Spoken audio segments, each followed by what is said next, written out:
পরকীয়া উচ্চবিত্ত নিম্নবিত্ত প্রত্যেকটা পরিবারের সমাজে ধ্বংসকারী এবং ক্যান্সার থেকে মারাত্মক ব্যাধি রূপে যে বিষয়টা ছড়িয়ে পড়েছে সারা বাংলাদেশে এবং আমাদের সমাজে, সে বিষয় নিয়ে আজকে কথা বলবো।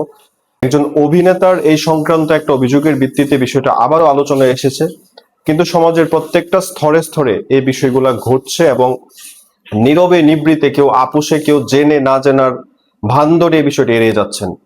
কিন্তু এই ব্যাধি আমাদের সমাজকে তিলে তিলে, আমাদের সমাজের সংস্কৃতি, আমাদের পরিবারের বন্ধন এবং আমাদের ধর্মীয় অনুভূতি, ধর্মীয় যে কালচার, সবকিছু বিনষ্ট করে দিচ্ছে। এ থেকে আমাদের পরিত্রাণের মুক্তি কি? আসলে বাংলাদেশে যে প্রচলিত আইন আছে পরকীয়া নিয়ে, এখানে আসলে পরকীয়াতে অংশগ্রহণকারী অভিযুক্ত নারীকে এই আইনের আওতা মুক্ত রাখা হয়েছে।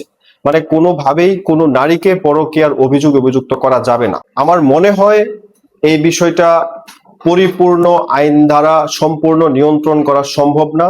আমাদের সামাজিক অ্যাওয়ারনেস বা সামাজিক সচেতনতা, বিশেষ করে ধর্মীয় অনুভূতি জাগ্রত না করা গেলে এবং ধর্মীয় অনুভূতির মাধ্যমে যদি বিষয়টা প্রতিহত না করা যায়, এই ব্যাধি আস্তে আস্তে প্রত্যেকটা ঘরে আকৃষ্ট হবে এবং এই ব্যাধি থেকে আমরা আসলে কেউই হয়তো বা মুক্ত থাকতে পারবো না।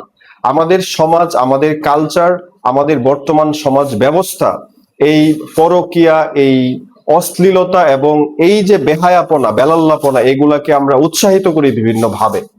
আমরা আমাদের নিজেদেরকে বাঁচাতে বা পরবর্তী প্রজন্মকে এই ব্যাধি থেকে আক্রান্ত মুক্ত রাখতে গেলে আমার মনে হয় আমাদের ধর্মীয় প্রত্যেকটা পরিবার এবং সামাজিক ভাবে এই বিষয়টাকে যতদিন পর্যন্ত প্রতিহত না করবে, ততদিন পর্যন্ত এই ব্যাধি থেকে আমাদের মুক্তির কোনো রাস্তা নেই।